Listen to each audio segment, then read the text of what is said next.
Syaitanirrajim. Bismillahirrahmanirrahim. Assalamualaikum warahmatullahi wabarakatuh. Innal hamdalillah nahmaduhu wa nasta'inuhu wa nastaghfiruh wa na'udzu billahi min shururi anfusina wa min sayyiati a'malina. May yahdihillahu fala mudilla lahu wa may yudlil fala hadiya lahu. Asyhadu an la ilaha illallah wahdahu la syarika lahu wa asyhadu anna Muhammadan abduhu wa rasuluh. Arsala rasulahu bil huda wa dinil haq liyuzhirahu 'ala ad-dini kullih walau karihal musyrikun. Allahumma salli wa sallim ala sayyidina Muhammad wa ala alihi wa ashabihi ajma'in. Amma ba'd.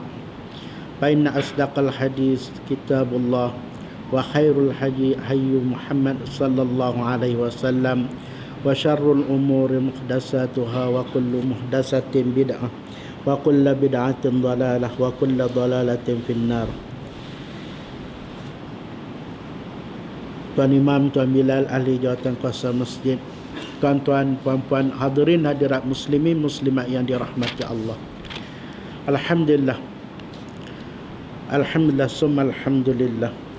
Puji dan syukur yang tidak terhingga kepada Allah Subhanahu wa taala yang telah mengizinkan untuk kita bertemu dan bersua wajah pada malam ini di rumah Allah ini. Pertemuan ini adalah satu daripada rahmat atau nikmat yang Allah Ta'ala kurniakan kepada kita, yang mana saya dapat bertemu wajah dengan tuan-tuan dan puan-puan di sini. Setelah sekian lama kita bersaudara tapi tidak pernah bersua wajah. Mungkin saya bertemu dengan seorang dua orang yang pernah saya temu, tetapi sesungguhnya yakinlah bahawa kita semua ini bersaudara. Mana mungkin saudara tidak pernah bertemu dengan saudaranya. Kita ini adalah saudara yang Allah Ta'ala sebutkan, innamal mu'minuna ikhwatun. Sesungguhnya semua orang mukmin itu bersaudara.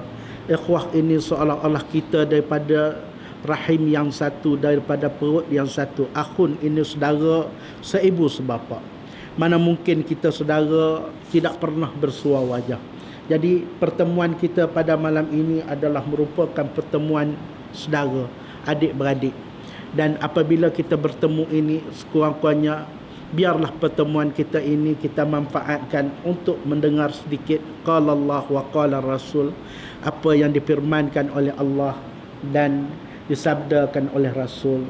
Mudah-mudahan pertemuan kita ini dapat menjadi satu titik tolak agar kita nanti boleh menjawab di hadapan Allah bahawa ini adalah saudaraku.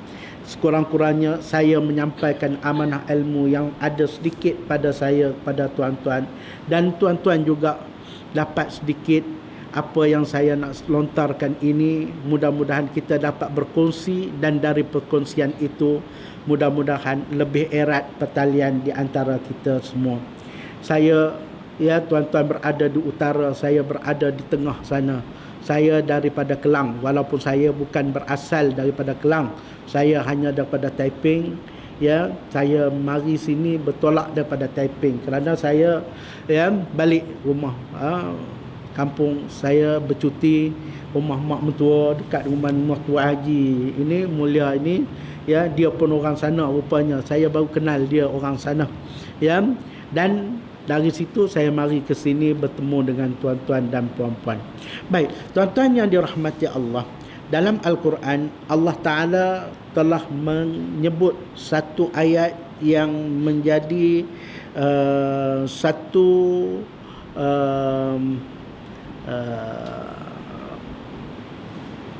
benda yang besar yang patut kita lihat ataupun patut kita bincangkan. Allah Ta'ala berfirman di dalam suratul Luqman. Dalam surah Luqman Allah Ta'ala berfirman, a'udzubillahi minasyaitonirrajim, wa minan nasi man yujadilu fillahi bighairi ilmin wala hudan wala kitabim munir.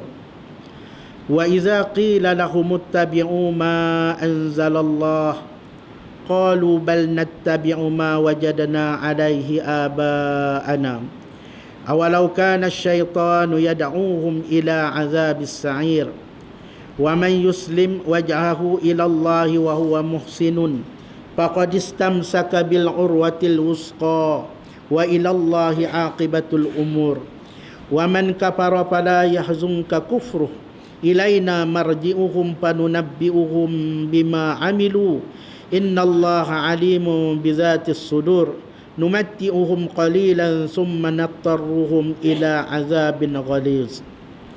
Allah Subhanahu wa taala berfirman dalam ayat 20 surah Luqman ini. Allah Taala kata wa minan nasi man yujadilu fillah.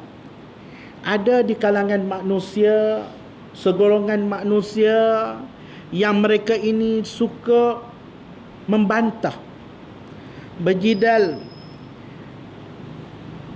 Wa minan nasi may yujadilu fillah. Mereka ini berjidal membantah sesuatu yang datang daripada Allah Subhanahu wa taala. Apa yang datang daripada Allah yang dibawa oleh Rasul sallallahu alaihi wasallam, mereka tak puas hati untuk terima. Sebaliknya mereka suka membantah, suka berjidal apa yang didatangkan oleh Allah kepada kita.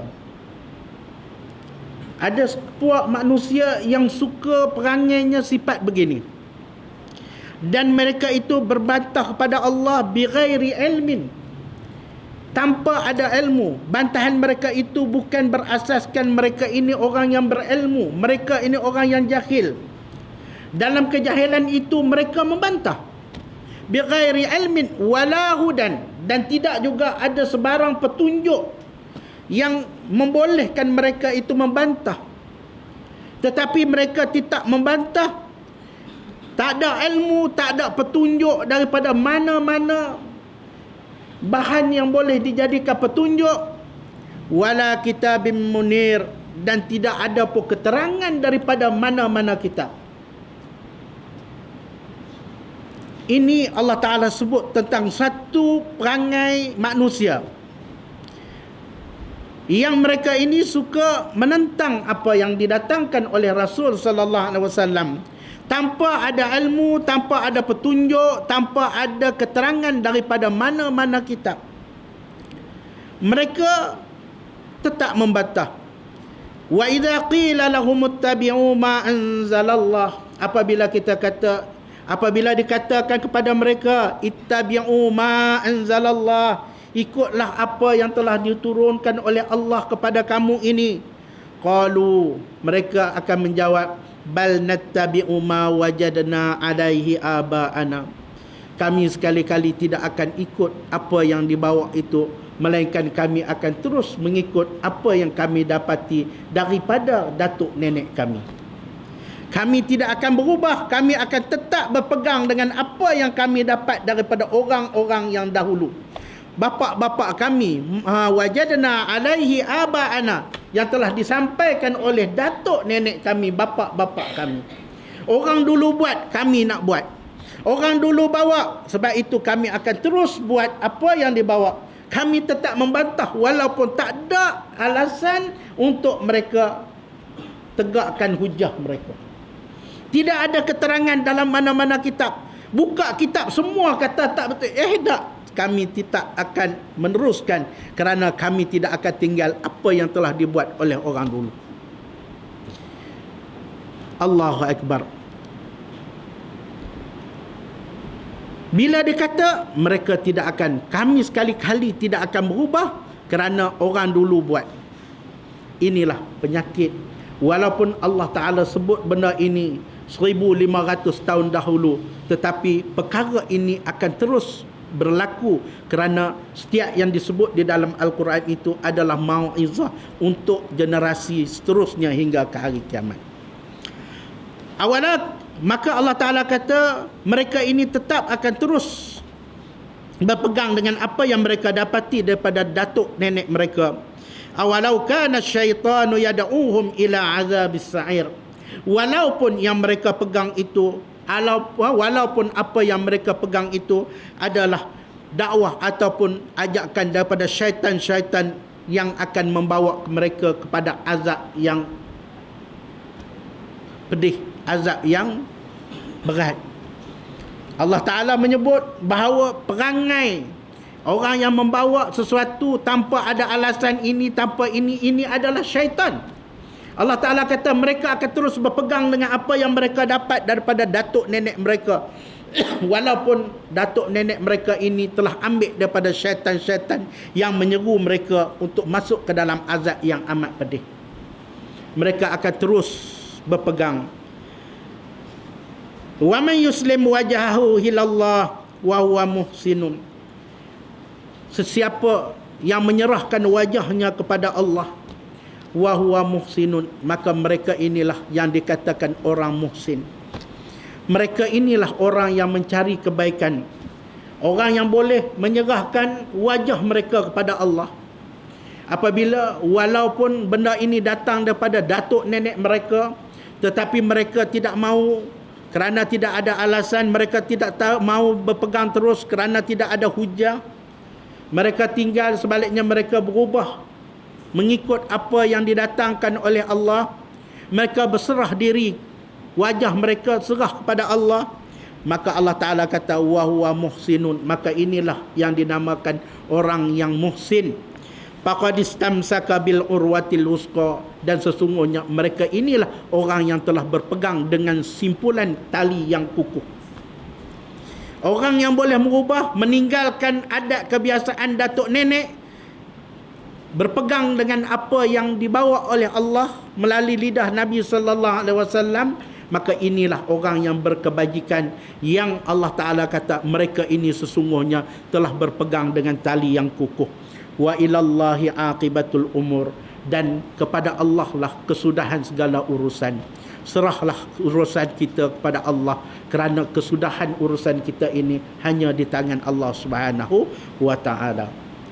Wa man kafara fala yahzunka kufruh, tetapi bagi orang yang terus kufur, fala yahzunka kufruh, maka janganlah kamu bersedih hati di atas kekufuran mereka, wahai Muhammad. Tetapi masih ada kedapatan orang yang mereka tetap degil, mereka tetap kufur, mereka tetap ingkar, mereka tetap nak berpegang dengan apa yang ditinggalkan oleh datuk nenek mereka. Maka Allah Ta'ala memperingatkan kepada Nabi, fala yahzunka kufruh, jangan kamu bersedih hati di atas keingkaran mereka itu. Biarkan mereka di atas kekufuran mereka itu. Kerana apa? Ilaina marji'uhum, kerana kelak mereka akan kembali berjumpa, bertemu dengan kami. Panunabbi'uhum bima amilu, pada waktu itu kami akan memberitahu tentang apa yang telah mereka kerjakan. Innallaha alimun bizatis sudur, sesungguhnya Allah Maha mengetahui apa yang terdapat di dalam dada-dada mereka. Allah Ta'ala memberitahu kepada Nabi sallallahu alaihi wasallam, dan apabila Nabi membawa keterangan yang nyata, membawa hujah, tidak cukup bukti yang Al-Quran, Nabi menunjukkan bukti-bukti mukjizat, mereka tetap tidak menerima Nabi. Mereka tetap menolak apa yang dibawa oleh Nabi dengan alasan nak berpegang dengan apa yang dibawa oleh datuk nenek mereka. Maka ini membuatkan Nabi ada sedikit rasa sesal, rasa sedih, kerana sanak saudara tak mau terima apa yang didatangkan daripada Allah. Maka Allah Ta'ala beritahu kepada Nabi, fala yahzunka kufruh, jangan kamu bersedih hati, jangan hazan, jangan kamu sedih di atas keingkaran mereka. Ilaina marji'uhum, kerana kelak mereka tak dapat lari, mereka akan balik menghadap kami. Panunabbi'uhum bima amilu, apabila mereka balik menghadap kami, Allah Ta'ala kata, nanti aku akan bagi tahu apa nasib di atas segala amalan yang mereka pegang itu. Aku akan beri habuan di atas apa yang telah mereka lakukan itu. Mereka menanti masa, kamu jangan sedih, sampai masa mereka akan balik menghadap kami. Apabila mereka balik menghadap kami, tahulah apa yang aku nak ajar pada mereka. Seolah-olah itulah bahasanya. Innallaha alimun bizatis sudur, sesungguhnya Allah Maha mengetahui apa yang terkandung di dalam hati, di dalam dada-dada manusia ini. Numatti'uhum qalilan summa nattaruhum ila azabin ghalis. Allah Ta'ala kata, Numatti'uhum qalilan, biarlah mereka berseronok sekejap. Summa tarruhum ila azabin ghalid, kemudian mereka akan diseret ke dalam azab yang amat hina. Allahu akbar. Tuan-tuan hadirin muslimin muslimat yang dirahmati Allah. Ya, apa sebab manusia ini degil sangat untuk kembali kepada perintah Allah dan perintah Rasul? Tak ada yang lain, kerana mereka nak berseronok. Itu sahaja. Ya, kata Ibnu Katsir, kerana apa? Kerana apa yang dibawa oleh Nabi dan Rasul ini bagi mereka rasa tak seronok. Apa yang dibawa oleh Rasul ini rasa tak seronok. Mereka nak seronok. Apa sahaja yang ada, mereka nak seronok. Maka Allah Ta'ala kata, numatti'uhum qalilan, biar mereka berseronok sekejap saja. Qalil, tak lama nak seronok sangat. Seronoklah, tapi sekejap. Summa tarruhum ila azabin ghalid, tapi kelak aku akan seret mereka ke dalam azab yang amat dahsyat. Kata di Ibnu Katsir, ya, bila menafsirkan ayat ini, dalam azabun ghaliz ini, dalam azab yang amat pedih ini, dia akan diseret orang itu dalam keadaan tersembam mukanya ke bawah, diseret sebagaimana kita menyeret haiwan, binatang itu, kita seret mukanya ke bawah sebelum dicampakkan ke dalam neraka. Bagaimana kalau kita dipegang kaki, diseret di atas jalan raya, lepas itu baru dibaling ke dalam, ya, dalam gaung, dalam jurang, bagaimana keadaan muka orang yang tersembam itu. Maka itulah yang dimaksudkan dengan summanattarruhum ila azabin ghalis ini. Allahu akbar. Apa yang kita nak bicarakan, ya, malam ini hanya saya kata sebagai satu kita berbicara. Jangan sampai kita termasuk di dalam golongan manusia yang begini. Apabila ada keterangan yang nyata, yang jelas daripada Allah dan Rasul, kenapa kita masih lagi tidak boleh menerima yang didatangkan oleh Allah dan Rasul? Kenapa kita masih lagi berpegang dengan benda yang tidak ada, yang tidak ada hujah, tidak ada, ya, keterangan, tidak ada benda yang boleh dijadikan pegangan, tapi tetap kita degil? Kelak kita akan menjadi nasib seperti orang begini. Allah Ta'ala kata, tinggalkan mereka sekejap, ya, biarlah mereka seronok sekejap. Tuan-tuan yang dirahmati Allah, sekarang ini kita melihat ramai di kalangan kita yang suka buat agama ini, nak mencari agama ini supaya jadi seronok. Berapa ramai orang yang nak jadikan agama ini bahan seronok. Bila seronok, dia berasa itulah agama. Sedangkan tidak ada keterangan, tidak ada bukti.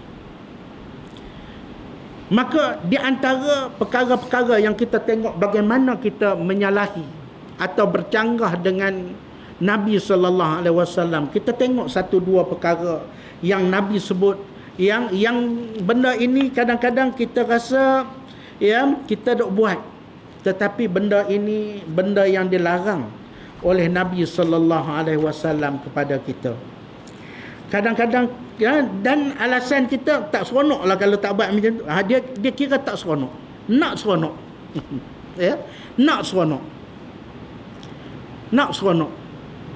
Yang contohnya dirahmati Allah, saya ingat setahun ke 2 tahun yang lalu saya mari ke sini, saya membicarakan tentang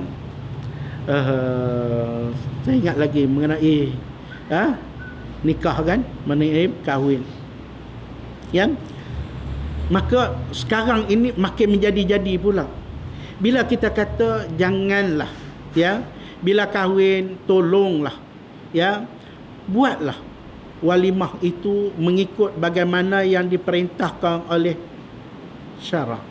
Bagaimana agama ajar kepada kita untuk, ya, buat kenduri walimah. Maka ramai di kalangan orang yang akan menjawab, kalau kita buat ni bukan apa, datang nak seronok. Kalau tak ada gini tak seronok. Ya, saya tak tahu di Penang. Ya, saya tak tahu di Penang. Tapi kalau di Selangor, boleh kata tiap kali kenduri, ya, karaoke mesti ada. Ya, bila kenduri dia ada bawa mari karaoke. Ya, yang menyanyi itu bukan yang okey-okey dah, tak kira tak okey belaka. Ya, hak tua-tua dah duk menyanyi juga lagi. Ya, duk menyanyi juga lagi. Bila kita sebut cukuplah, jangan buat benda begini. Kerana walimah ini adalah satu ibadah yang cukup besar. Nabi suruh tiap kali pernikahan mesti buat walimah. Dan saya ingatkan kepada tuan-tuan yang ada di sini, ya, selalu kita menikah, ya, buat walimah. Walaupun menikah itu yang nombor 2. Ya, walaupun nikah yang nombor 2. Masalahnya nikah satu walimah besar, nikah yang nombor 2 senyap. Ya, adik-beradik pun tak tahu. Ini salah. Ya, kerana nikah nombor berapa pun mesti kena ada walimah. Cuma besar kecil supaya nak mengisytiharkan. Ya, masalah berperang tu nasib hal lain lah. Hang nak berperang tu, hang kena pandailah siap, siap benteng sebelum hang tu. Tetapi kena buat walimah. Kerana walimah ini adalah tuntutan yang besar kepada perkahwinan. Dalam perkahwinan kena ada walimah. Baik kecil, baik janda ke tak janda, baik nombor 1 ke nombor 4 ke tak kira. Bila perkahwinan kena ada walimah. Kerana walimah ini adalah satu yang disuruh oleh agama. Aulim walau bisyad. Ya, Nabi kata buatlah walimah walaupun dengan seekor kambing. Kamu suruh buat walimah. Tetapi ya, bila buat walimah, pastinya kerana ini adalah ibadah. Nabi dah tunjuk kepada kita bagaimana cara nak kita beribadah dalam walimah. Ya, maka elakkanlah kita daripada perkara-perkara yang tidak digemari oleh agama. Di antara perkara yang tidak digemari oleh agama ialah majlis-majlis, ya, nyanyian dan sebagainya, muzik dan sebagainya. Bukan kita kata kita ni keras sangat, tetapi kerana bila ada begitu dia sudah hilang wajah. Ya, kerana bila mari walimah itu kita tengok walimah. Bila sahabat handai tetamu mari, dia nak berada di dalam majlis yang kita kata itu majlis yang diberkati. Orang akan datang, kita jamu, beri makan. Bila dia makan, dia berasa tenang, selesa. Maka itulah majlis, itu ada keberkatan. Lepas dia makan, dia akan alhamdulillah, dia selesai. Dan dia doakan kepada tuan rumah. Tapi kalau dia mari, seolah-olah kita nak halau dia balik cepat. Ya, sampai tak dengar apa, duduk menyanyi gedung-gedang. Ya, Allahu Akbar. Maka dia pun tak selesa. Bila tak selesa majlis yang tidak ada yang hati rasa selesa, maka majlis ini tentu tidak ada tenteram. Bila tidak ada tenteram, sudah tentu tidak ada sakinah di dalamnya. Bila tidak ada sakinah, mana mungkin untuk mendapat rahmat dan keberkatan daripada Allah Subhanahu wa taala. Maka sebab itu bila kita kata yang benda ini bertentangan dengan syariat, bertentangan dengan apa yang didatangkan daripada Allah melalui Nabi sallallahu alaihi wasallam, mereka kata bukan apa, kami nak seronok. Ya, kalau tak ada ni tak seronok.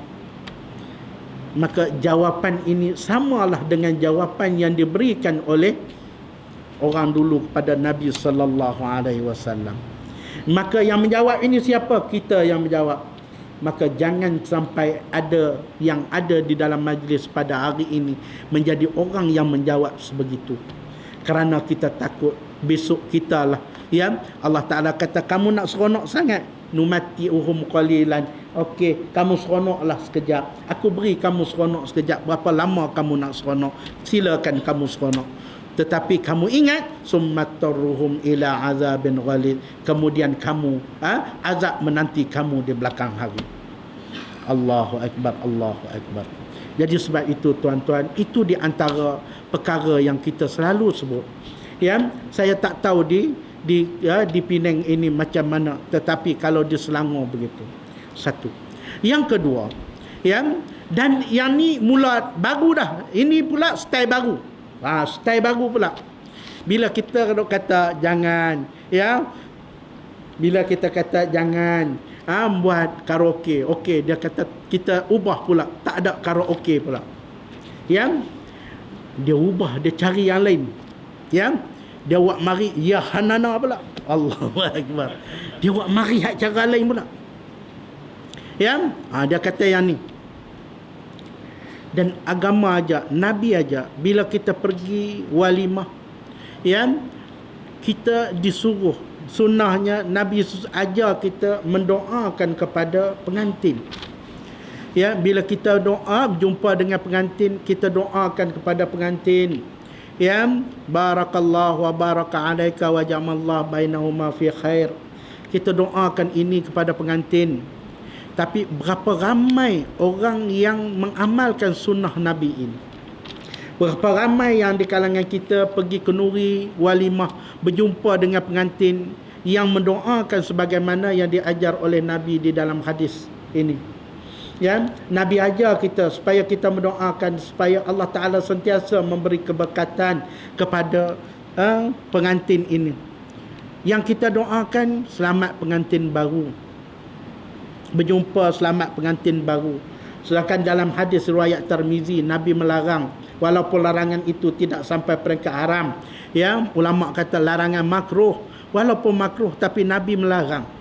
Nabi kata jangan kamu mendoakan selamat pengantin baru hingga berkekalan ke anak cucu, dikurniakan zuriat yang ramai. Kerana semua ini telah ditakdirkan oleh Allah kepada seseorang insan. Ya, saya telah ditakdirkan siapa jodoh dan berapa lama jodoh, berapa anak telah ditakdirkan sejak azali. Sebaliknya kamu doakanlah keberkatan dengan barakallahu wa barakat. Turunlah hadis tadi. Tapi kita dok pergi berapa lama, banyak dah kenduri. Berapa ramai dah kenduri yang kita dok pi, berapa banyak dah kenduri. Ingat kalau nak kira, ya, dari dulu Pak Amit sampai sekarang agak-agak berapa puluh buah rumah dah. Bukan puluh, ingat beratus. Tak beratus, beribu. Laksa tu tak lah. Nah, tapi beribu lah. Yang kita pergi. Kenapa kita tidak boleh beramal dengan petunjuk Nabi sekali? Yang kita ubah, berjumpa dengan pengantin, barakallahu wa baraka alaika wa jamallahu bainahuma fi khair. Maka apa yang saya kata, itulah petunjuk agama. Tapi kita sekarang dah jadi. Bila dia nakkan nampak seolah-olah, ya, kena ada doa, dia tak buat macam tu. Bila pengantin mari, dia pun siap, pengantin duduk bersama di meja makan itu, dipanggil pula seorang ustaz. Ustaz akan membacakan doa. Dia jadi tu, nampak, ini kira bagus lah. Ini kira bagus. Nampak bagus. Nampak bagus. Nampak bagus. Sedangkan yang Nabi ajar, kita suruh pergi berjumpa dengan pengantin. Kita doakan keberkatan mereka. Dia kata nak pergi jumpa payah. Jadi kita doa ramai-ramai. Maka bila buat begitu, kita tengok. Ya, ada tetamu yang tengah makan. Bila tengah makan, tiba-tiba orang doa. Ya, dia duk tinggal nasi, duk tadah tangan. Dengan nasi penuh tu, duk tadah tangan. Tok Imam tu lah pajar panjang. Kembang habis nasi di bawah. Bubuh kuah banyak. Dah lah campur buat nasi kandar. Lambat makan, dia jadi kembang duk di bawah tu. Tok Imam. Kalau kita terus makan, tak mengendah tangan dua doa, orang akan tengok apalah orang ni makan, orang duk berdoa tu, amboi dia kata tak hormat doa. Ya? Jadi ada yang setengah makan sebelah, tadah tangan sebelah. Duk gini dia duk tadah tangan. Macam-macam. Jadi nampak agama ini dia jadi kelang kabut. Nampak agama ini kelang kabut. Kerana apa? Kerana apabila kita tidak mengikut petunjuk Nabi sallallahu alaihi wasallam. Ya, bila kita tidak ikut petunjuk, maka dia akan jadi nampak kelang kabut. Jadi sebab itulah, ya, saya ini satu dua contoh. Ya, satu dua contoh yang kita rasa, ya, kadang-kadang kalau kita tanya orang kata ini elok ni. Ya, bagi dia elok. Ya, bagi dia ini cantik lah. Ya, cantik. Takkan doa tak cantik kot. Berdoa cantik. Tetapi Sesungguhnya yakinlah wahai tuan-tuan yang dirahmati Allah sekalian, apabila Nabi tunjuk lain kita buat lain, sesungguhnya dia bukan menimbulkan, dia menambahkan, menjadikan agama itu menjadi baik, tetapi menjadikan agama ini menjadi lebih rosak, menjadi agama ini penuh dengan fitnah. Tuan-tuan yang dirahmati Allah, saya nak bawa satu hadis yang nak bincang kepada puan-puan. Hadis ini daripada riwayat Imam Ahmad. Hadis ini sahih daripada Imam Ahmad. Ini saya nak kata di antara beberapa yang kita ni membantah yang didatangkan daripada Allah dan Rasul. Hadis ini Rasulullah sallallahu alaihi wasallam bersabda, "Man ahabba an yatamassala an-nasu lahu qiyaman falyatabawwaq maq'adahu minan nar." Hadis ini sahih riwayat Imam Ahmad. Sabda Nabi kata, "Man ahabba," barang siapa yang suka, yang kasih atau suka, ahabba an yatamassala an-nas lahu qiyaman, suka manusia, an-nas suka menyambut bila dia tiba qiyaman, berdiri, menyambut kedatangan dia tu berdiri. Dia suka apabila dia datang, manusia berdiri untuk dia. Nabi kata, "Man ahabba an yatamassala an-nasu lahu qiyaman," apabila dia tiba disambut dengan berdiri kepada dia. Qiyam, bangunlah berdiri. Maka Nabi kata, "Fal yatabawwaq maq'adahu minan nar," siaplah tempat duduk baginya di dalam neraka. Tuan-tuan yang dirahmati Allah, yang saya nak kongsi begini. Hadis ini yang menceritakan kepada kita bagaimana larangan Nabi apabila kita datang, kita suka orang sambut kita dengan berdiri. Dan amalan ini menjadi kebiasaan, dan kita mendidik anak-anak kita semenjak kecil. Bila orang datang, orang masuk, kita akan berdiri. Sedangkan dia bertentangan dengan hadis ini, "Fal yatabawwaq maq'adahu minan nar." Kalau benar itu kecil, tentu Nabi tidak akan mengancam dengan azab neraka. Nabi kata, bersedialah untuknya satu tempat duduk di dalam neraka.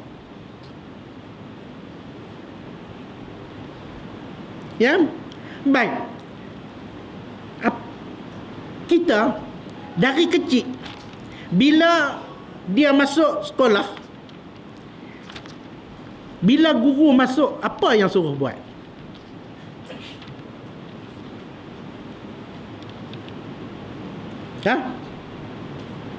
Apa yang suruh buat?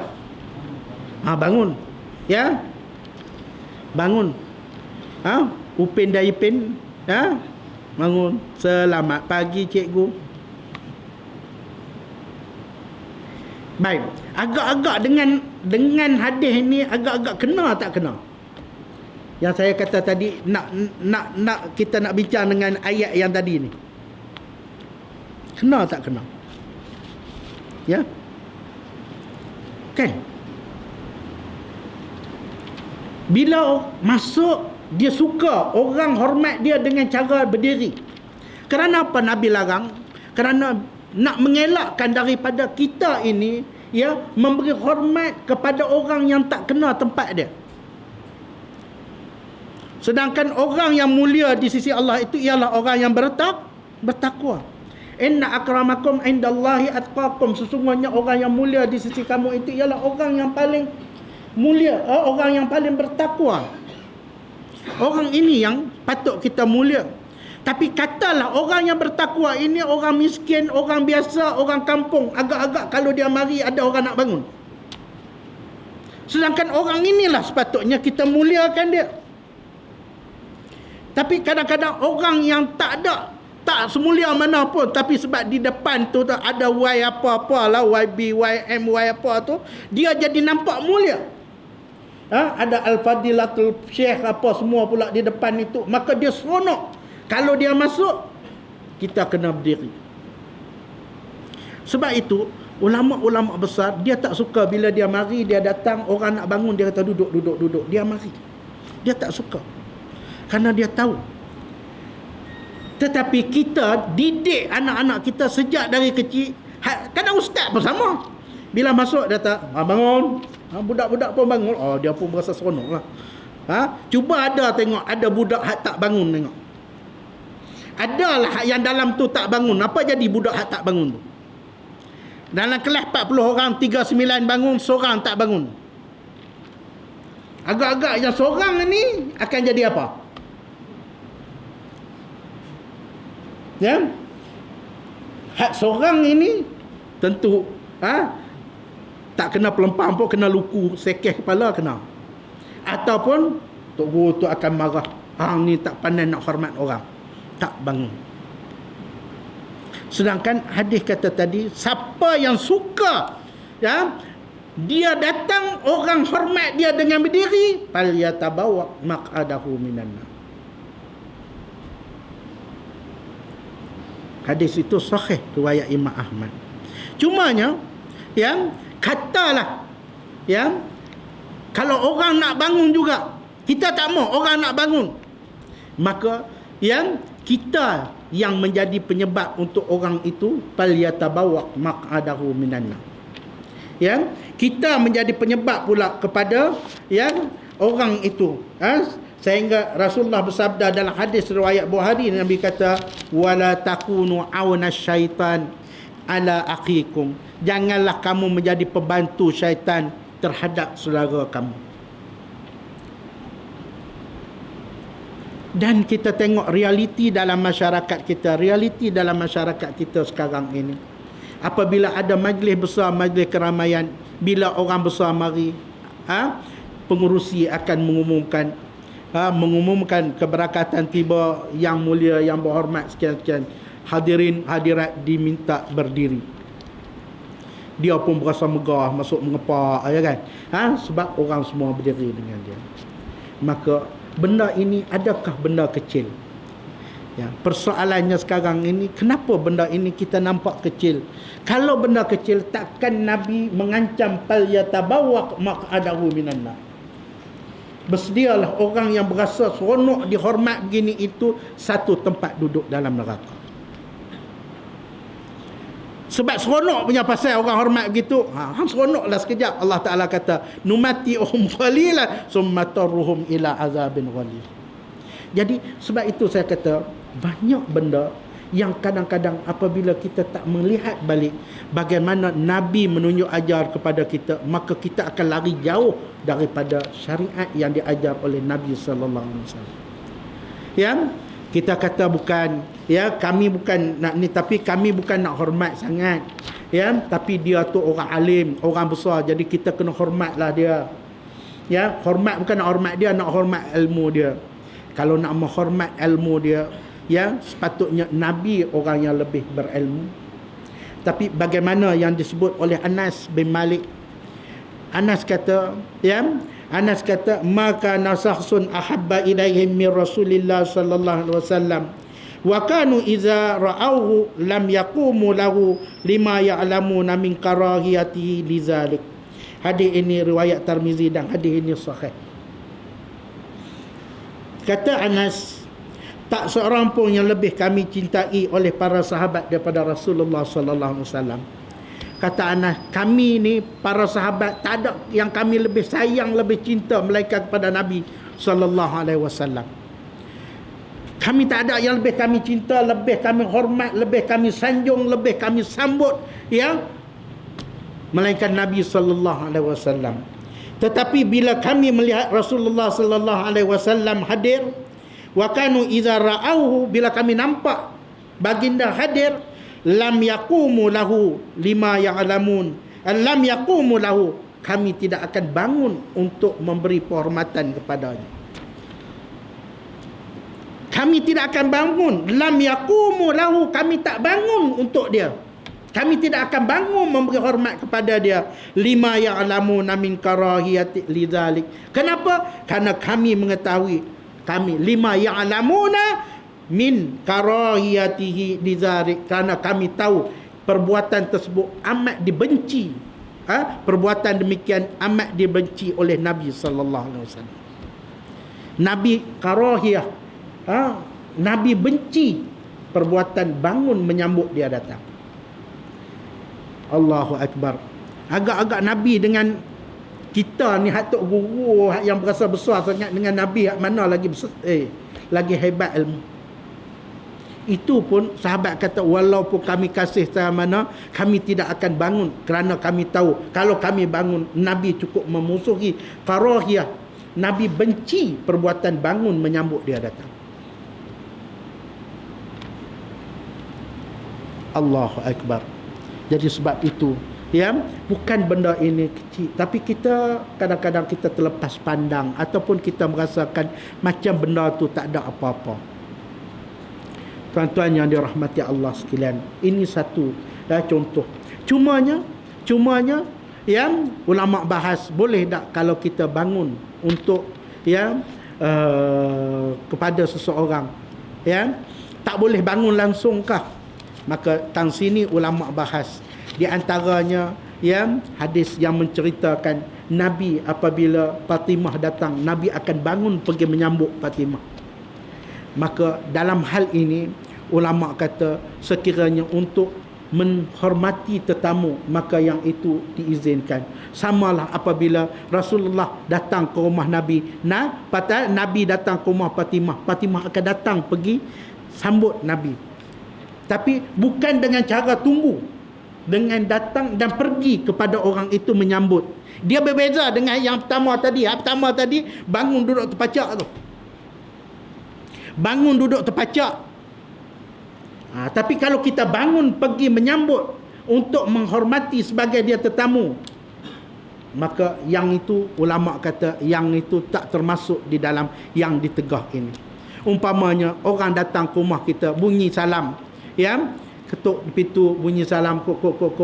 Aku tak boleh bangun nanti, haram pula. Kita duduk dalam rumah, macam mana kawan tu nak masuk, pintu kunci, aku tak boleh bangun, aku mengesoklah begini. Pukul berapa nak sampai ke pintu, kawan tu duduk tunggu lama. Maka bangun pergi untuk menyambut daif itu, maka ini tak termasuk. Ataupun ada orang mari, tok guru mari ke masjid ini, sebagai kita mengalukan, kita AJK yang sambut apa semua, kita pergi sambut dia, bawa dia masuk, yang tu tak termasuk. Yang orang lain tak kena mengena duduk, yang lain tak pergi sambut, yang tu duduk, yang tu tak apa. Tapi kalau satu masjid ni bangun semua duduk tinggi tegak aja, yang tu jangan. Yang tu beza dengan yang tadi. Maka sebab itu saya kata, benda ini kita kena balik pada sunnah Nabi sallallahu alaihi wasallam, balik bagaimana Nabi sallallahu alaihi wasallam menunjuk ajar pada kita. Kerana apa? Kerana kita tidak tahu siapa yang mulia sebenarnya di sisi Allah Subhanahu wa taala. Maka dengan sebab itu jangan ada orang yang tak mulia, tak sepatut kita mulia, kita muliakan. Orang yang sepatut kita mulia, kita tak muliakan. Dengan itu kita buat sama, duduk aja. Siapa mari, sedangkan Nabi suruh tafasahul majalis, lapangkan, luahkan majlis. Bila ada orang mari, kita beri ruang untuk dia duduk apa semua. Itu boleh. Siapa mari pun, ataupun kita sambut sama saja. Tapi jangan kita sengaja duduk. Bila orang mari, kita beri arahan diri, kerana ini bercanggah dengan sunnah Nabi sallallahu alaihi wasallam. Itu satu. Jadi benda ini dah berakar umi. Cuba kita pergi kata kat sekolah tengok. Cuba kita pergi cerita kat guru sekolah. Cuba lepas ni jangan bangun budak-budak duduk. Dia kata orang dulu semua duk buat dah. Dia duk balik penyatu balik. Orang dulu semua duk buat, dia kata mana boleh. Dari kecil kami dulu masuk sekolah, cuba tak bangun tengok, kena pelempang. Ya, kalau kita tak bangun, tok guru masuk tengok kita tak bangun, tak beri hormat kat dia, dia pergi dekat kita, dia mesti pelempang. Ya. Sedangkan budak ini, kalau budak tu tahu dia tak bangun kerana dia nak menjaga tok guru dia tu jangan pal dia tabawak maq'adahu minan nar, patut dialah tok guru tu bagi kau seorang yang bagus, hak lain tak bagus. Patutnya begitu. Tapi dia jatuh tak bagus. Ini kerana apa? Inilah di zaman akhir, apabila kata tadi Pak Ji kata zaman akhir ni terbalik kurang. Hak yang bagus nampak tak bagus, hak tak bagus nampak bagus. Inilah ya zaman asing balik semula. Ya, budak yang sepatutnya patut budak itulah kita beri sebab dia telah mengamalkan satu hadis Nabi, jangan bangun untuk dihormati kerana takut nanti dia tu masuk neraka. Jangan kamu jadi pembantu kepada syaitan. Dia tak mau itu, tapi jatuh dia tak bagus, hak yang budak bangun tu pula jatuh bagus. Pada siapa kita nak cerita ni? Pada siapa kita nak cerita? Melainkan kalau kita cakap, dia orang tolak kita pula. Kita cakap begini, orang kata semua tak boleh. Ya, dengan ustaz semua tak boleh. Bukan maksudnya kita menentang apa semua, tetapi kita nak menceritakan apa petunjuk Nabi SAW. Jadi sebab itu saya menyeru kepada yang ada dalam majlis ini, sekiranya di kalangan jangan guru-guru sekolah, mari kita amalkan, kita buat. Ada guru sekolah sini? Ya, tak ada. Postman ada, tapi postman tak ada kan? Orang mari suruh bangun tak ada. Ya, postman tak ada. Ya, sekurang-kurangnya supaya dia tahu, sebab kita dah terdidik dengan begitu. Dan acara-acara majlis apa, cuba dia masuk kita pakat duduk, tak boleh kan? Ya, semua pakat duduk, sambut orang besar mari, semua pakat duduk, melainkan orang yang pergi sambut jawab masuk kerana dia nak meraihkan dia seorang. Ya, yang lain pakat duduk. Baik, itu satu benda yang kita nampak sekarang ini. Ya, benda ini seolah-olah macam tak ada apa-apa. Macam tak ada apa-apa. Baik. Perkara yang kedua, ya, contoh yang kedua. Ya. Contoh yang kedua, ya. Orang membantah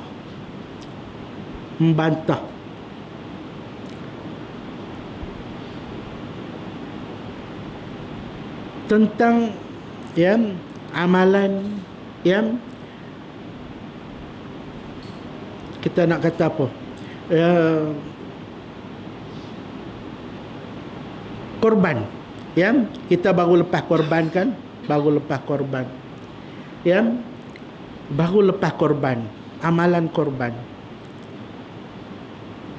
Bila kita berkorban, Nabi tunjuk ajar kepada kita berkorban. Ya, Nabi tunjuk ajar kepada kita berkorban, bagaimana kita nak menyembelih korban. Maka Nabi suruh kita sembelih korban dalam keadaan kita sembelih dengan jangan kita menyeksa binatang sembelihan itu. Ya, saya tak tahu di masjid ini ada buat korban tak hari itu. Berapa ekor pengusi? Alhamdulillah 9 ekor lembu. Ya, sembelih kat mana ni? Sini. Oh, kat kot tu. Alhamdulillah. Baik. Cuba kita tengok balik petunjuk Rasulullah sallallahu alaihi wasallam dalam soal penyembelihan. Dalam menyembelih, di antara yang Nabi larang kita sembelih ini dengan kita mengikat keempat-empat kaki. Ya? Imam Syafi'i bahas dalam bab sembelihan ini mengenai mengikat empat-empat kaki ini. Ya? Nabi ajar kepada kita bagaimana cara nak beli, dan Nabi larang kepada kita menyikat keempat-empat kaki binatang. Kerana ini termasuk di dalam menyeksa mayat. Menyeksa lembu, menyeksa haiwan.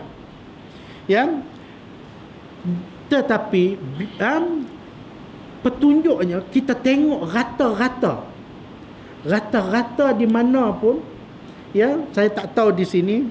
Bukan setakat dia ikat empat-empat kaki, dua dia pubuh pula begitu, dia siap ambil beluti, 2-3 tu dia selak kat dalam pula. Ya, dia tindih lagi. Bukan setakat tindih. Dia cari hak yang ya, ya, yang badan tegak-tegak suruh naik hanya duduk atas lagi. Ya, 3-4 orang tak cukup dengan ikat 4, bubuh kayu, pakai naik terekam ramai-ramai duduk di atas. Ya, tak sembelih lagi, mata lembu tu dah putih naik ke atas dah. Dia kata aku tak mati pun dah mampu dah. Kena dengan naik hak macam tu. Allahu Akbar.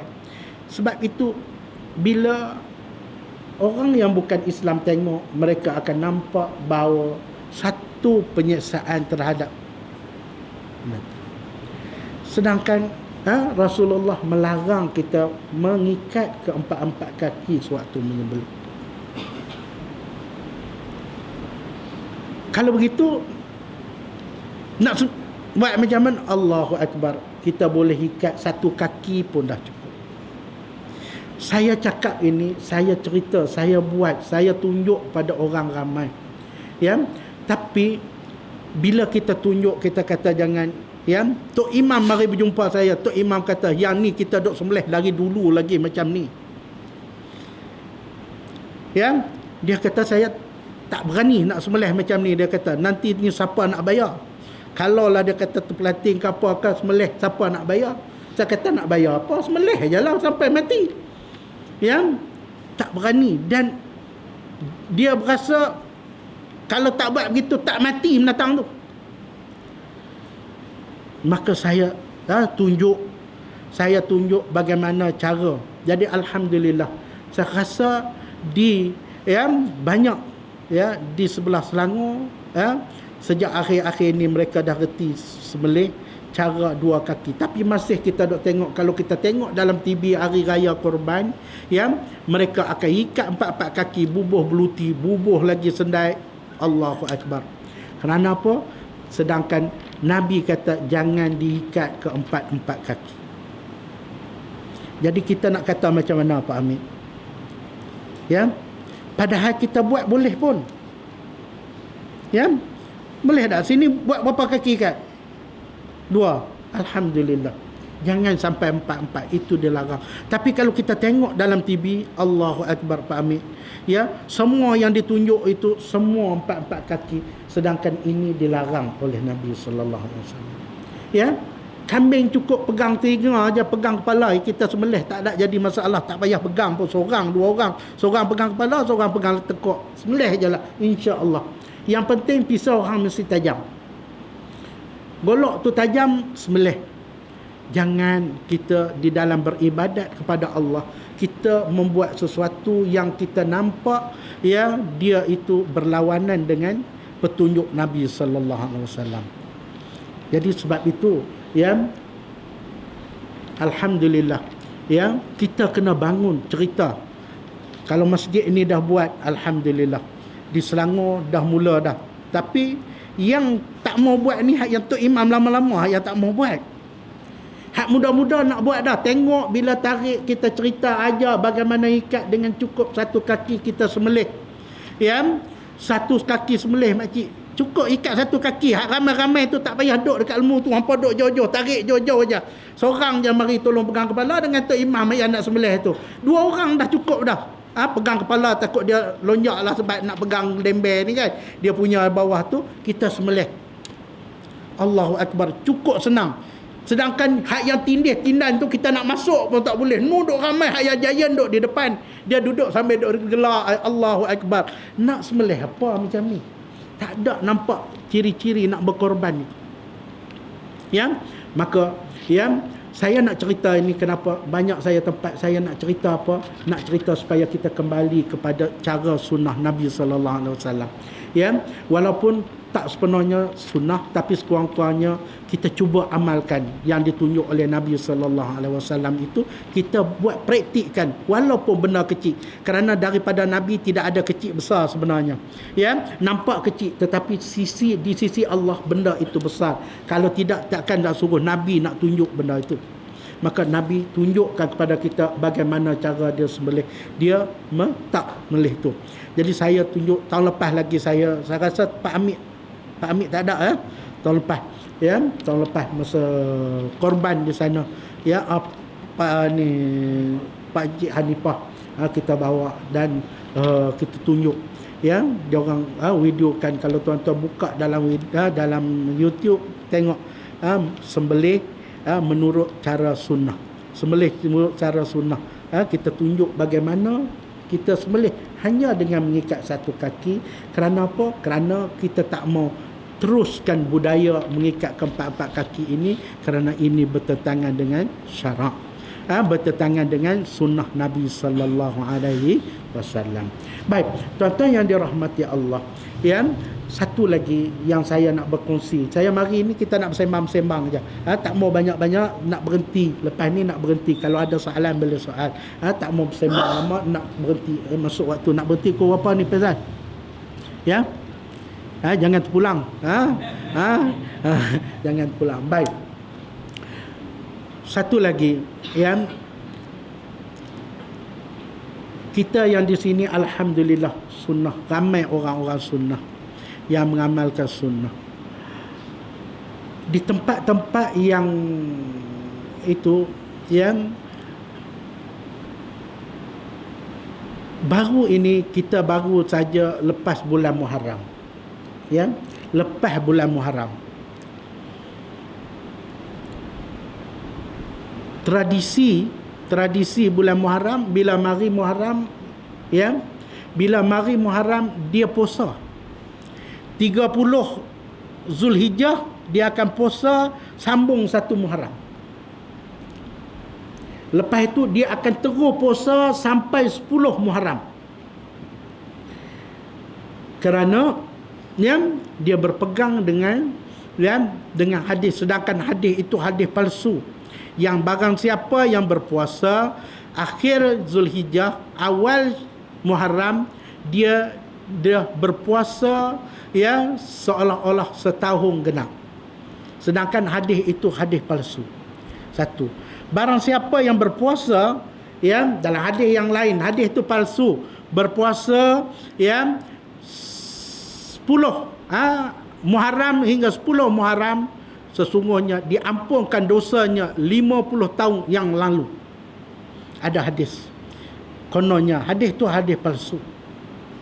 Hadis itu hadis palsu. Ya, dia kata dah berpuasa, siapa yang puasa diampunkan dosa 50 tahun yang lalu. Punya main banyak. Kita puasa sebulan Ramadan pun, ya, sebulan Ramadan Nabi kata puasa Ramadan hingga Ramadan mengkafarahkan dosa hingga Ramadan yang akan datang. Itu puasa sebulan penuh. Ini puasa sampai 10 hari, ya, 50 tahun yang lalu. Pak Hamid, mana orang tak mau? Ya, jadi dalam satu kuliah saya bacalah, saya cerita di antara amalan ni jangan buat. Saya cerita amalan ini tidak ada petunjuk. Yang Nabi suruh kita puasa pada hari Tasyu'a dan Ashura, hari 9 hari yang ke-10. Ya, dan ulama bahas kalau 10 saja pun dah kira sunnah. Kalau nak buat 9 dan 10 pun sunnah. Ya, maknanya boleh. Nak buat dua-dua pun sunnah, nak buat satu-satu pun sunnah, nak buat satu saja pun boleh. Itu ulama bahas. Tapi tak ada daripada awal atau daripada akhir sampai ke 10. Bila saya kata gitu, tengah duk ceramah, tiba-tiba ada makcik. Saya kuliah duha. Ada makcik, berumur juga dah. Makcik tu tanya, macam mana saya ni ustaz? Saya ni duk puasa ni. Saya ni duk puasa. Ya, saya duk puasa dah. Sejak dulu lagi saya duk puasa. Saya kata tak apalah, makcik dah puasa, teruskan puasa hari ni, tapi besok makcik buka. Kalau pakcik nak puasa pula, cari lusa makcik puasa. Buka sehari, tutup sehari, buka sehari, tutup sehari. Itu kira puasa Nabi Allah Daud. Ataupun makcik tak puasa, makcik tunggu hari Khamis besok ada puasa, pakcik puasa hari Khamis besok. Kebetulan hari Khamis tu pun memang jatuh hari kan 10 kan. Hari 10. Saya kata elok hari 10. Bila saya kata begitu, duduk besok, surau yang saya cerita tu, kita buat mari lekat dengan tu, Mereka buat majlis lain pula, panggil ustaz, mari basuh balik apa yang saya cerita. Allah. Ya?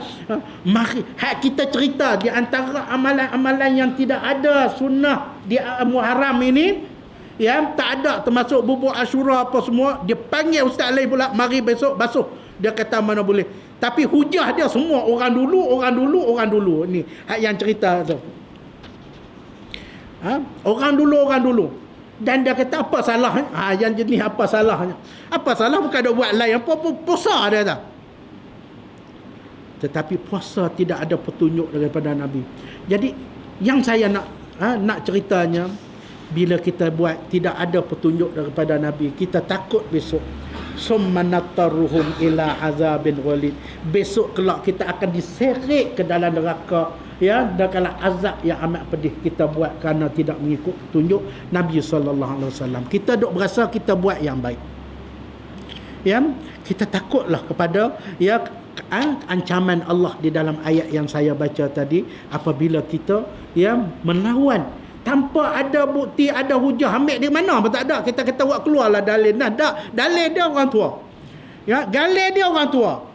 Orang dulu duk buat. Dalil dia orang dulu. Orang dulu puasa, dah kata orang dulu duk ni. Kita bukan kira orang dulu tak orang dulu. Kita kira, ya, siapa.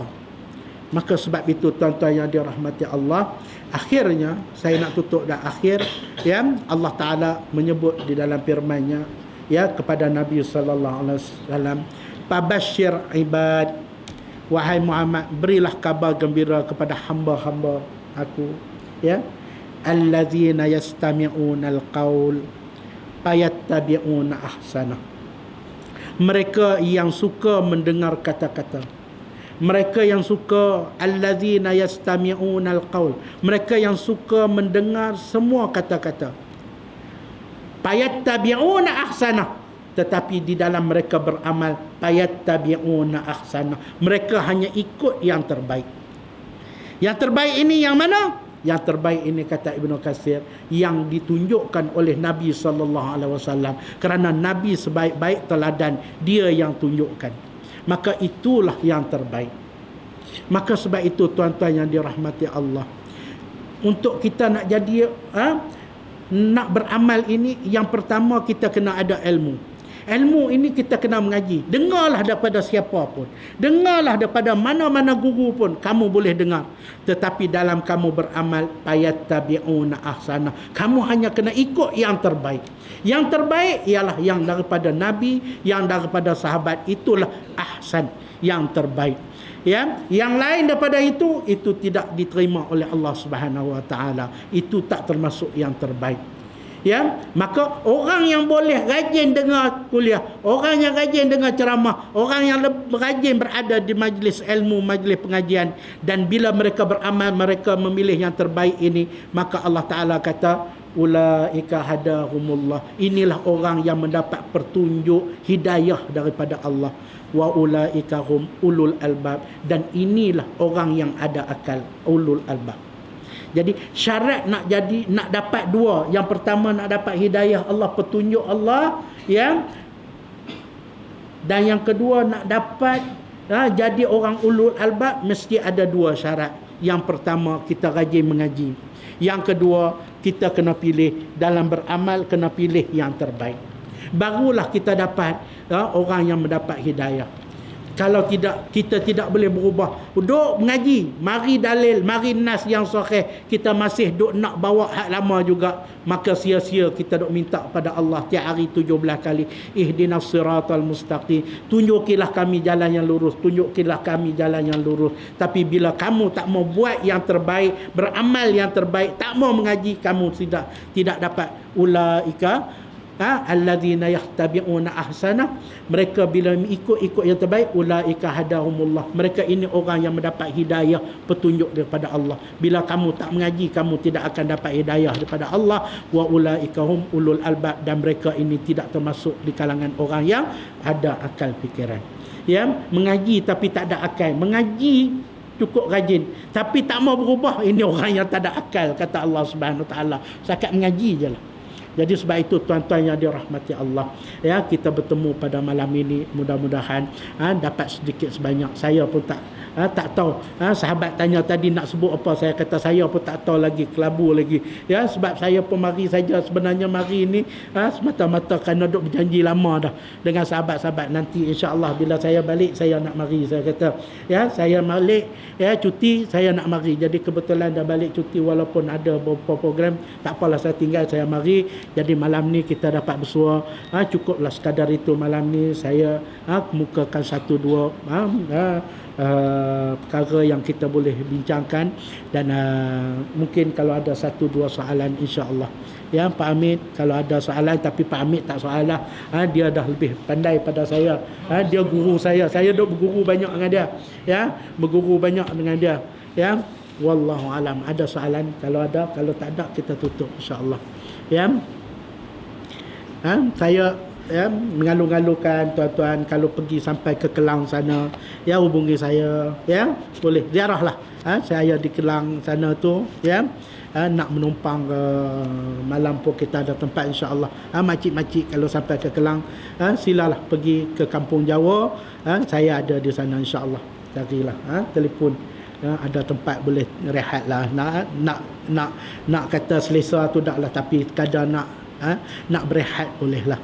Ya, datang, saya alu-alukan ni sahabat-sahabat muda, ya, terlepas pergi sana insya-Allah. Ya, kita saudara, datanglah ziarah kami di sana insya-Allah. Baik, ya Pak Haji.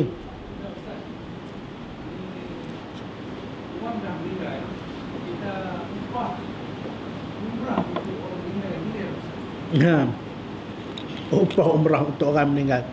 Wallahu a'lamu bissawab. Baik.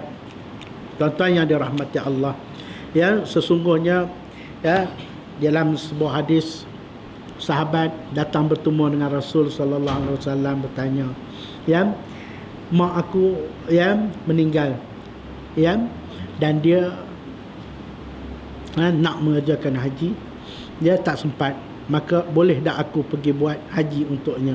Maka Nabi kata, ya, pergikan, itu kewajipan kamu untuk buat kerja haji untuk mak kamu. Maka, ya, sesungguhnya buat kerja haji untuk mak kita itu memang adalah salah satu daripada sunnah. Cumanya yang tak jadi sunnahnya ialah, ya, haji ataupun umrah yang kita memberi upah, ya, kepada orang lain untuk buat. Itu tak termasuk dalam petunjuk Nabi sallallahu alaihi wasallam. Ya, katalah yang mati bapa kita, yang nak pergi buat, kita pergi sendiri, himpun duit berapa banyak yang perlu kita pergi. Katalah umrah sekarang 7,000, kita pergi dengan 7,000 itu, maka kita pergi buat umrah untuk bapa kita. Maka itulah yang disuruh oleh Nabi. Siapkan bekalan, dia pergi sendiri, dia pergi buat sendiri. Maka itu cara yang disuruh oleh agama. Adapun dengan kita memberi 1,900 kepada orang, dia pergi buat, maka ini tidak tercapai maksud. Dia dah jadi upah dah. Dia jadi upah. Maka agama ini bukan agama buat upah. Tidak ada kerja yang agama ini suruh upah, melainkan kita buat sendiri. Pergi dengan kemampuan. Siapa? Kalau kita kata kita tak mau pergi, nak suruh dia upah dia, maka berapa dia pergi yang melayakkan dia untuk dapat itu? Kalau 7,000, bagi dia 7,000, hang pergi buat niat untuk pak aku, maka itu tercapai. Tapi kalau beri 1,900, itu tak termasuk di dalam yang disuruh tadi. Kalau gitu kita tak payah duk tunggu lama-lama, duk keluar duit. Sekarang ni dekat 12,000. Tak usah, kita tunggu mati, siap je 1,900, upah je pergi.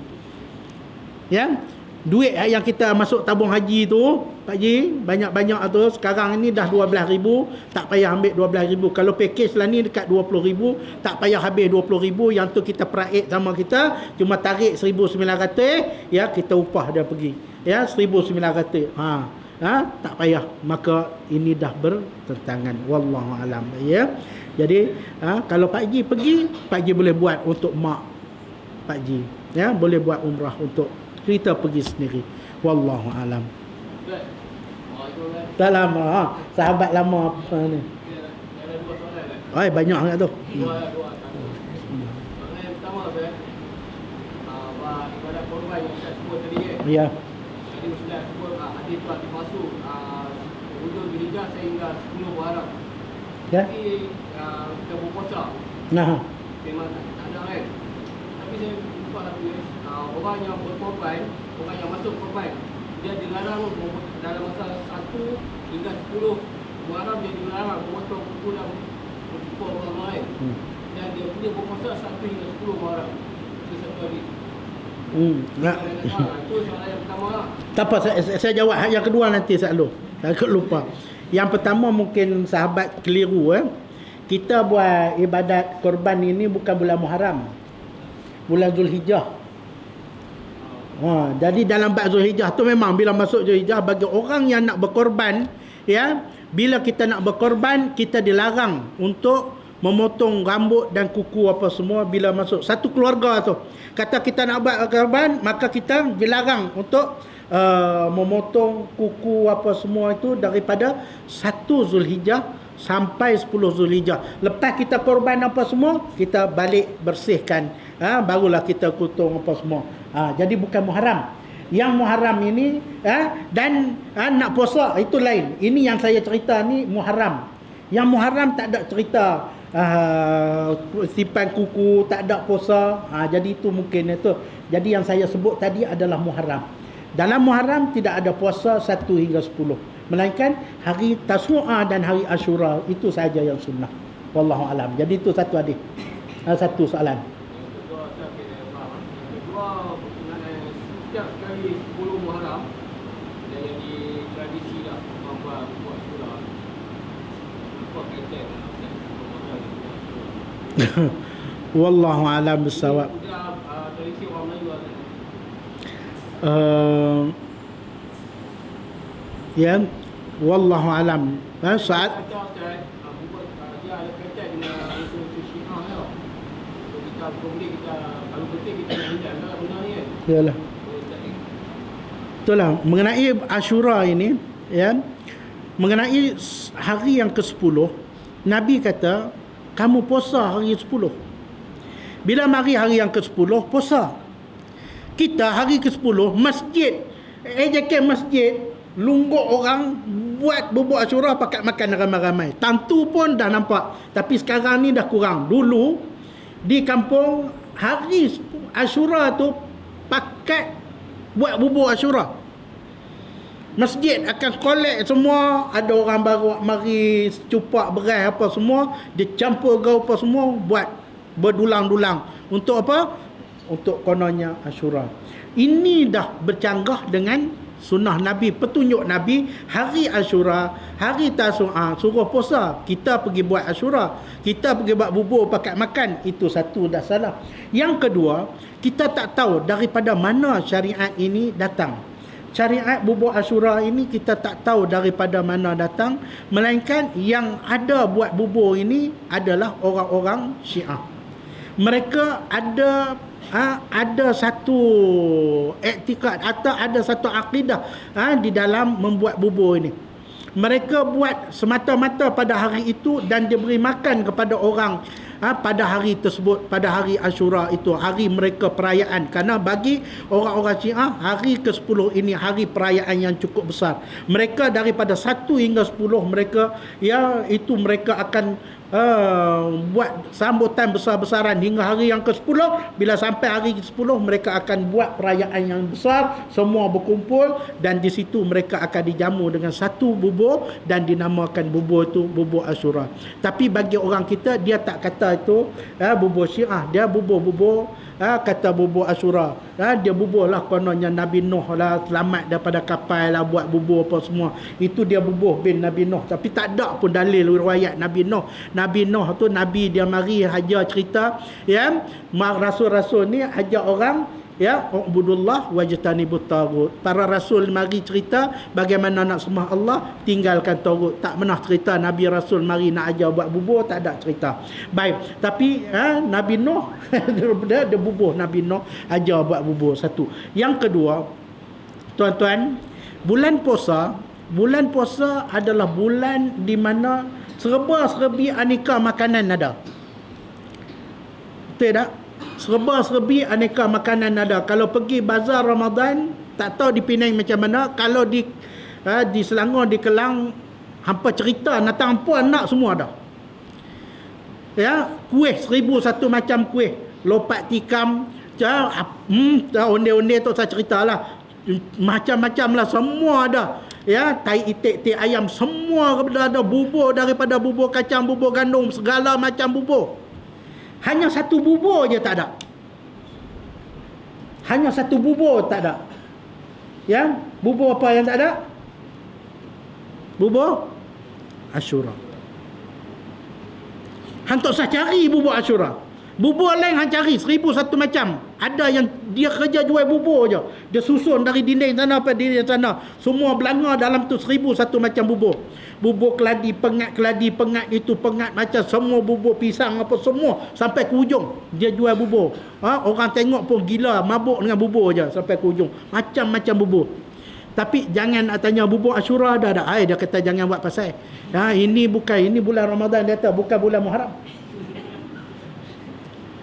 Ya, bermakna kita ada satu iktikad. Iktikad apa? Ada benda yang boleh kita makan, ada benda yang haram kita makan. Maka sedangkan ya kita dilarang menghalalkan yang haram, mengharamkan yang halal. Apa kena mengena bubur Ashura sampai kita tak boleh makan bulan lain melainkan pada hari Muharram saja? Maka kita telah ada satu iktikad kepercayaan bahawa bubur Ashura ni hanya bulan Muharram boleh makan. Maka ini satu iktikad yang salah. Samalah kalau saya kata orang pakai sejadah.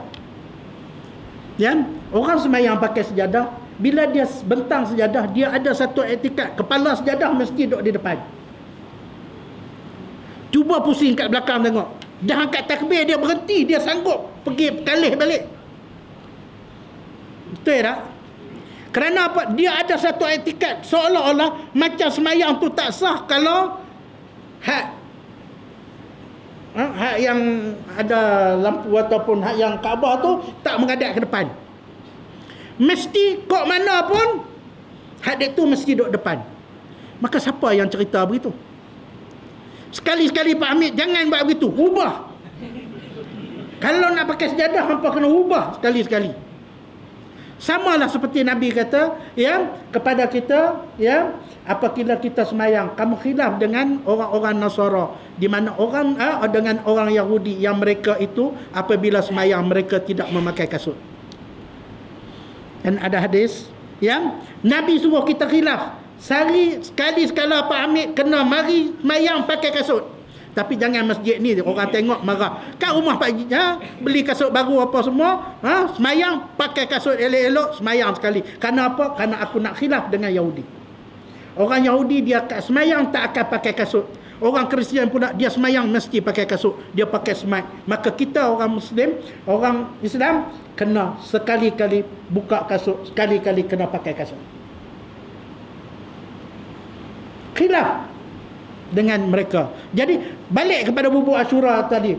Buatlah ni. Lani ni bulan siapa? Hang buat makanlah ni. Tak ada siapa nak kata apa. Kalau buat begitu baru kita ada hilaf. Ya, panggil ramai-ramai mesyuarat sikit. Kita buat bubur Ashura, teringin lama nak makan. Ya, kita buat. Dan bulan raya, bulan puasa besok, ya, warung tulis bubur Ashura. Biar orang mari.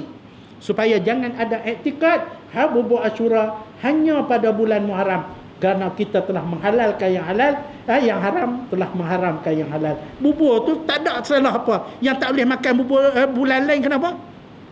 Ya? Yang semayang bila pakai sejadah mesti beradab kot tu kenapa? Ya? Jadi sebab itu biar ada makcik yang pakai sejadah kat rumah sekali-sekala pusing sejadah makcik itu. Ya? Esok pula terbalikkan pula. Hak yang baldu duduk di depan, hak yang belakang hak kasar tu pula naik ke atas. Ya, kenapa nak khilaf? Bila laki tengok kenapa mak hang buat macam ni buat tabiat dak, aku nak khilaf. Sebab bila aku pakai sejadah, biar berubah-ubah. Jangan duduk mesti moncong dia duduk di depan. Baru kita ada betul. Wallahu alam. Ya. Baik. Cukup. Ya, cukup. Tuan-tuan yang dirahmati Allah, mudah-mudahan kita termasuk di kalangan orang yang akan mendapat berita gembira. Fabashshir min ibad allazina yastami'una alqaul fayattabi'una ahsana. Sekiranya apa yang saya sampaikan ini ada kebaikan, dia ahsan, tuan-tuan ikut. Yang tak baik, tuan-tuan tinggalkanlah. Barulah kita termasuk orang yang mendapat hidayah Allah, dan barulah kita termasuk orang yang berakal. Wallahu alam. Apa yang baik daripada Allah, yang tak baik itu kelemahan saya sendiri. Kita berjumpa lagi. Wallahu alam bissawab. Assalamualaikum warahmatullahi wabarakatuh. Subhanakallahumma wa bihamdika asyhadu an la ilaha illa anta astaghfiruka wa atubu ilaik.